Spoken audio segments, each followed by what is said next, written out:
Hello everybody, and welcome back to my playthrough of Scarlet Hollow. I currently have no updates, so let's just get right into the game. Kanika, Miles, and Zane head towards the entrance of the mines, leaving you, Tabitha, and Stella to find the remaining teens. Alright, no dawdling. We should be able to keep up with them if we go this way. Oh, you and Stella exchange a glance as Tabitha ventures forward. As the three of you move deeper into the mine, you hear the echoes of conversation bounce across the walls. Becca, why are we doing this again? I thought you thought Tabitha was, like, really cool. Why are you trying to get her all mad? We're doing this because Tabitha is really cool. She doesn't let anyone boss her around, so we can't just let her boss us around. Aw, you hear that, Tabby? Someone thinks you're cool. I can't believe she used to hang out with a nobody like Stella. Hey. I don't know. I think Stella's kinda cool. Her videos are really neat. Oh, come on. She doesn't even have a sponsor. What kind of YouTuber doesn't have a sponsor? I mean, not yet, but I'm in talks with Meat Rice. And I make plenty from ads and donations. I don't know what Meat Rice is. I assume it's made up. How does it feel to have a teen girl think you're cool, Tabitha? I feel nothing about it. The opinions of children don't interest me. I don't know. You kind of hesitated there. You're reading into things that aren't there, Stella. Just because your livelihood revolves around what people think of you doesn't mean I care what people think of me. Congratulations on your sponsor, though. You do care. I'm just glad they're not gossiping about me. Yeah, I know they're just teens, but some of that stuff stung. Another knock closer interrupts your thoughts, followed by another, followed by another. Is it just me, or is that knocking coming from the same direction as those kids? It's not just you. Okay, that knocking is... Oh. Okay, that knocking is starting to freak me out. Calm down, Rosalina. It's just mine sounds. Did you guys see that? No, it was just a shadow. There's no reason to get freaked out. I saw it. Shut up. There's nothing down here. Stop trying to scare me. Are we sure that the tunnel that they went through is going to meet back up with us? Yes, I'm familiar with all the old maps of this place. There should be a central chamber not too far from where everything joins back up. We're getting closer, let's just keep moving. As you progress deeper into the mine, the knocking grows more frequent. It's still distant, but it's much louder than before. The tunnel abruptly ends in front of you. A century-old ladder is the only way forward. In the darkness beyond, you can still hear the echoes of terrified teens, their panic arguing bouncing around the pitch-black corridors. The pit radiates rage, a hot white anger. It hates you. But at the heart of it, you can sense something else, the quiet hum of a darker presence. The heart calls you, desperate to be witnessed. Oh boy. And here we are. The tunnel they called through passes through the chamber below. It shouldn't be hard to find them once we get down there. I've never been this far in. Congratulations, Stella. You got what you wanted. Tabitha crawls up the ladder and disappears over its edge. Alright, let's do this. Stella hoists herself over the edge and begins climbing down. I guess I don't have many options. I gotta go witness it. Walk to the ladder and climb down.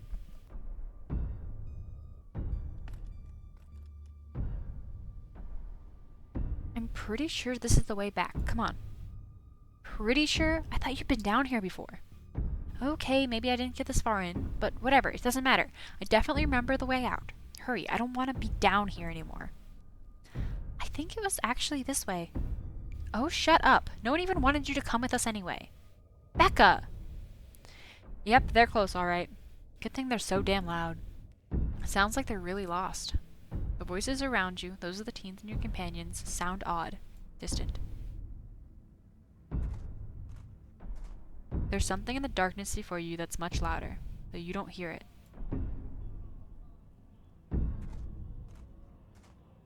You don't hear it, but you can feel it in your chest.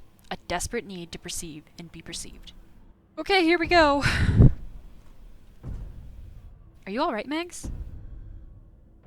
I'm not giving any options! What do you think you're doing? Get away from there! Your cousin dives towards you, but not before the light from your phone illuminates the chamber.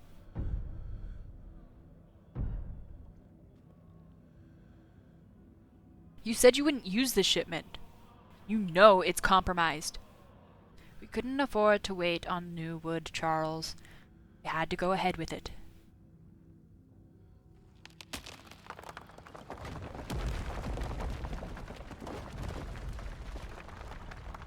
It's sturdy enough. It'll get the job done. Megs, are you alright? Oh, thank God you're alive. It looked like you had a seizure or something, and then Tabby just conked out. I'm fine. Ugh. Really open your eyes. You're not fine. Neither of you move a muscle. I don't want you straining yourselves while you're still recovering from what that was. I'm going to get you both some help. I'll be back soon, I promise. You fade back out of consciousness as your companion clambers out of the pit, intent on your rescue.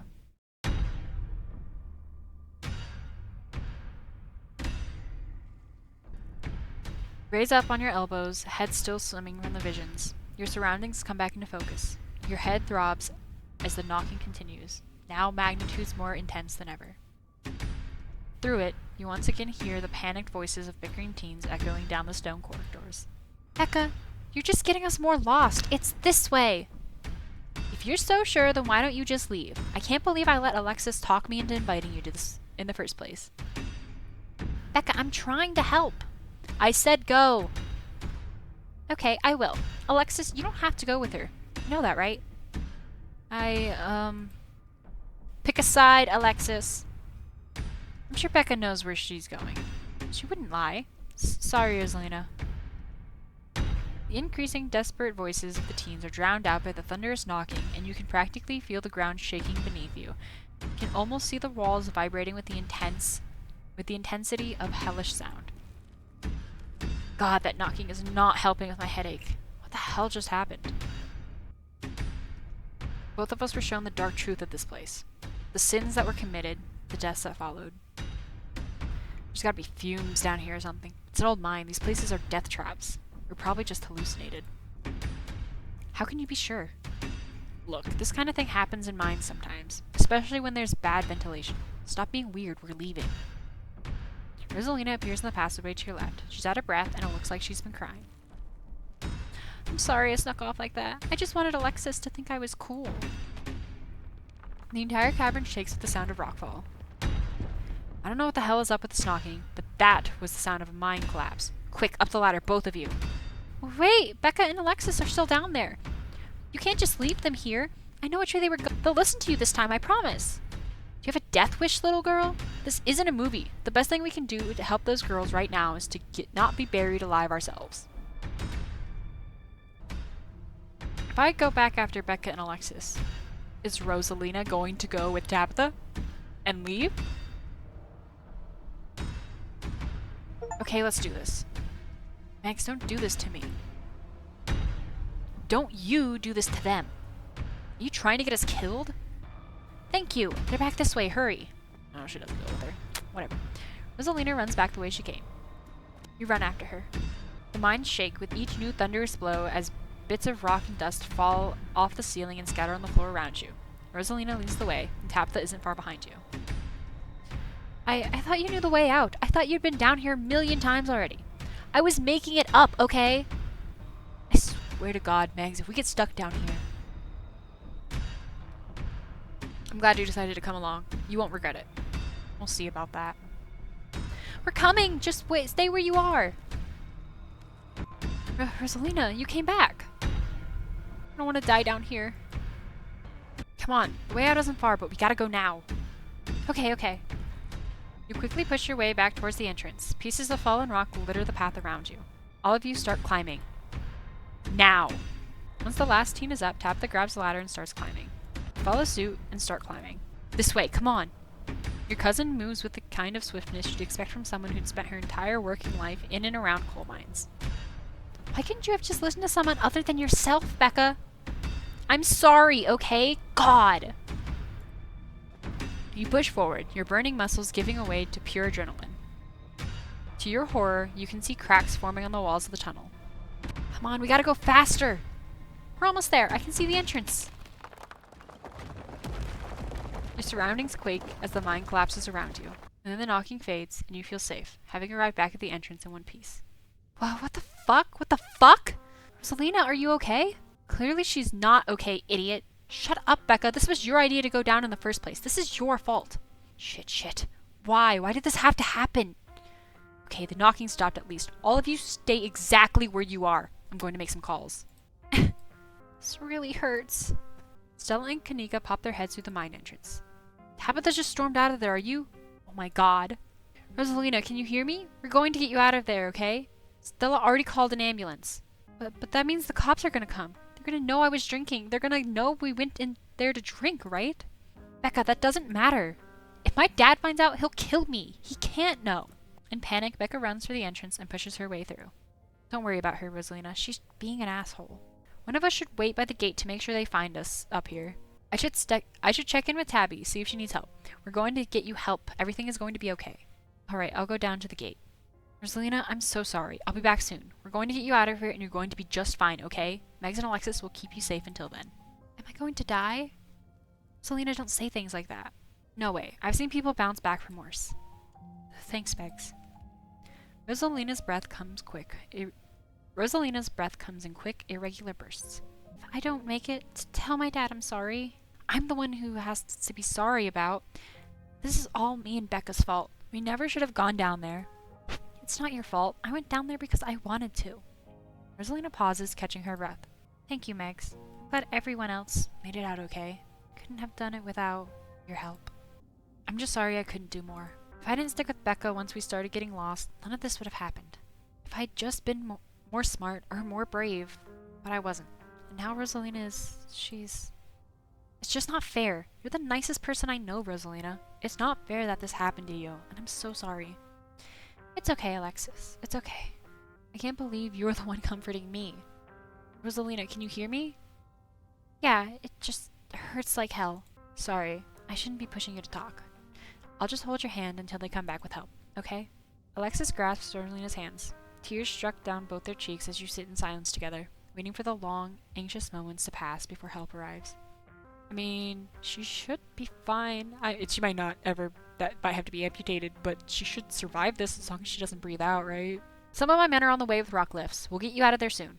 They're over here, Earl. Jesus H. Christ. You weren't kidding about the emergency. It'll still be a bit for the ambulance. The nearest depot is over in Brevard, so it'll be at least another half hour. You heard the man. You have half an hour to get her out of there. Move it!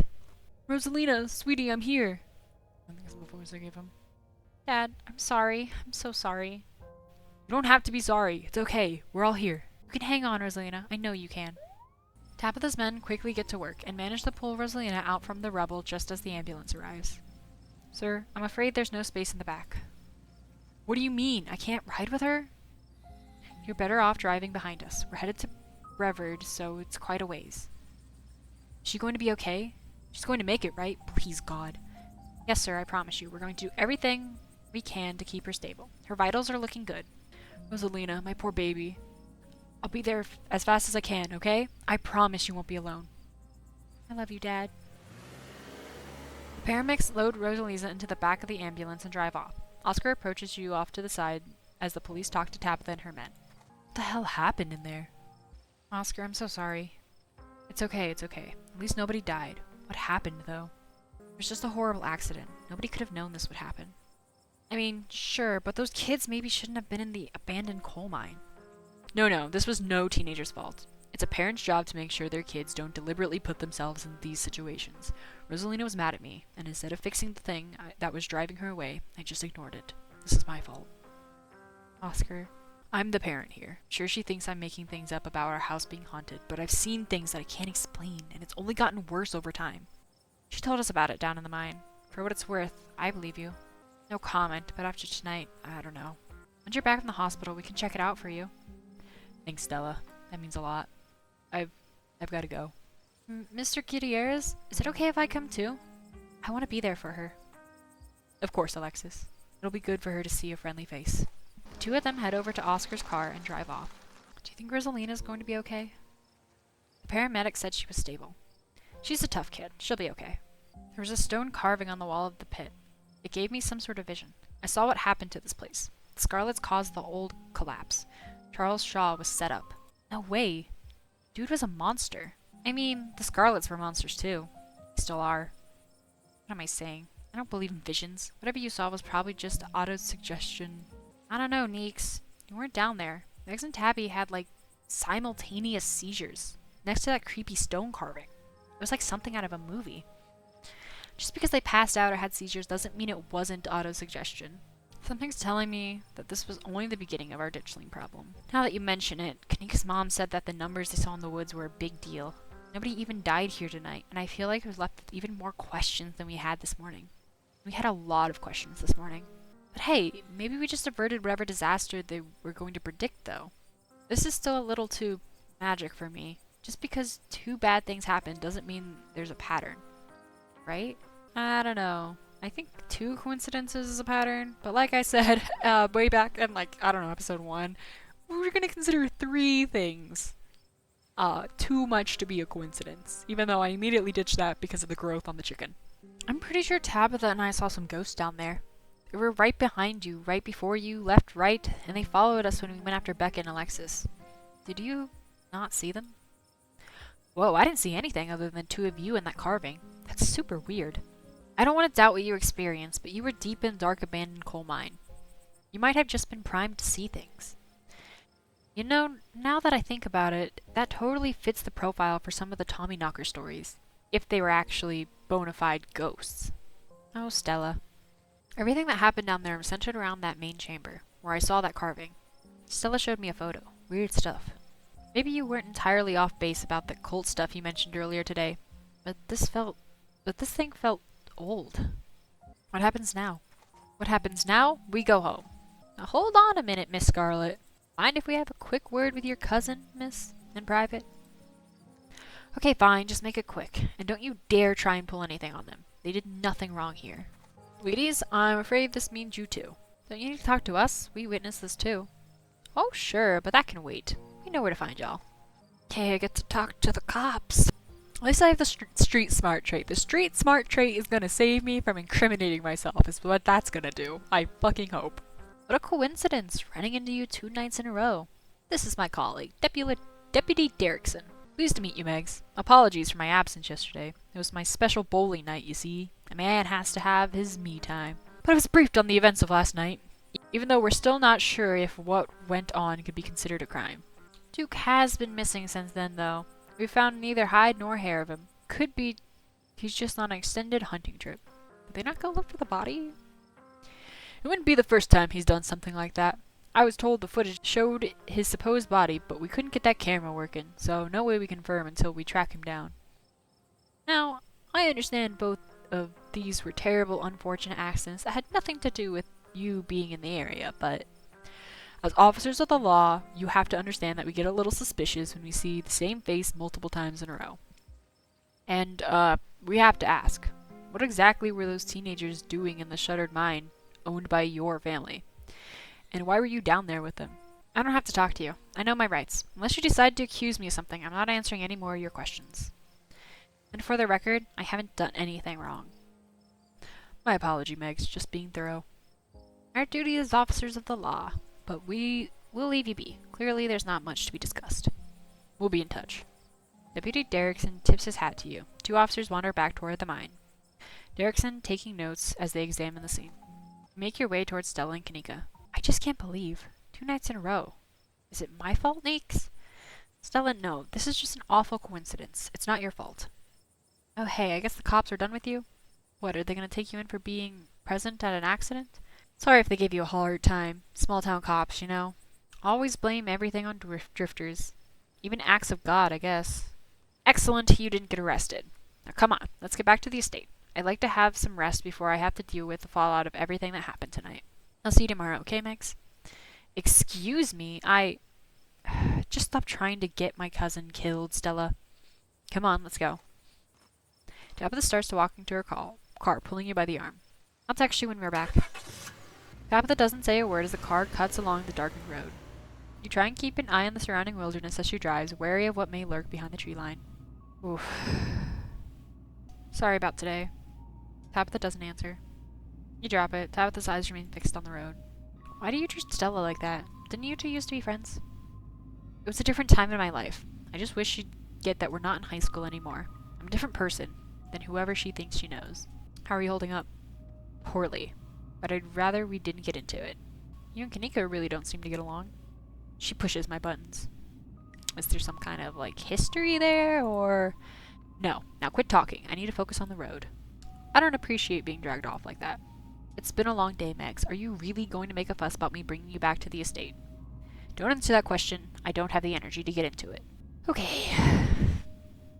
Your eyes wandered back to the tree line as you and Tabitha sink back into silence.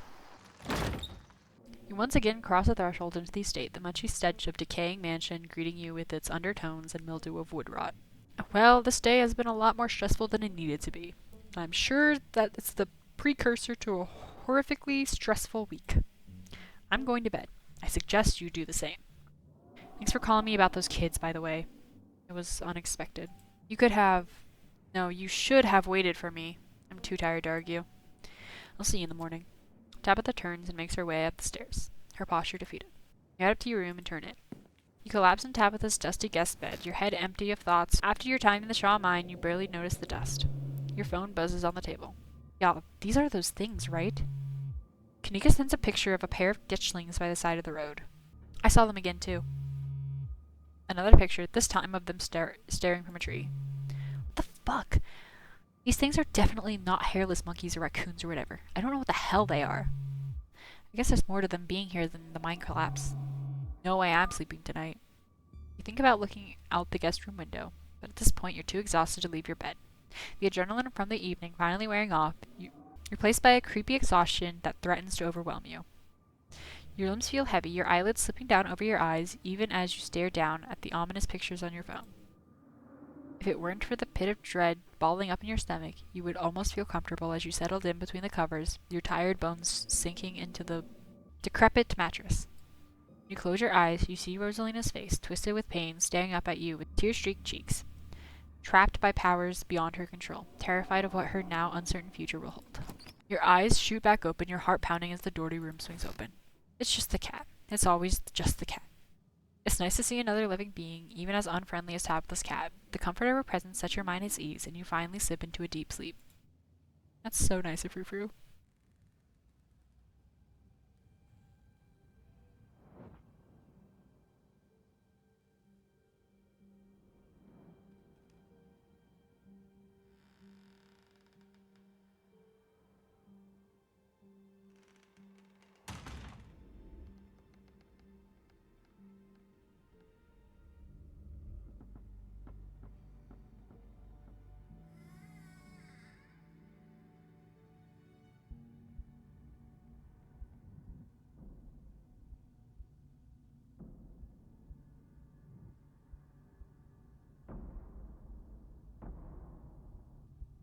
Okay, so I don't actually know if that little cutscene was me getting up and checking things out, or if it was just like third-person perspective for the player, or if it's a vision. I have no idea. But I think that's where I'm going to end this. A lot shorter video, but that's okay. And we will continue with episode 3 next time. Be sure to like and subscribe if you enjoy these videos, and I'll see you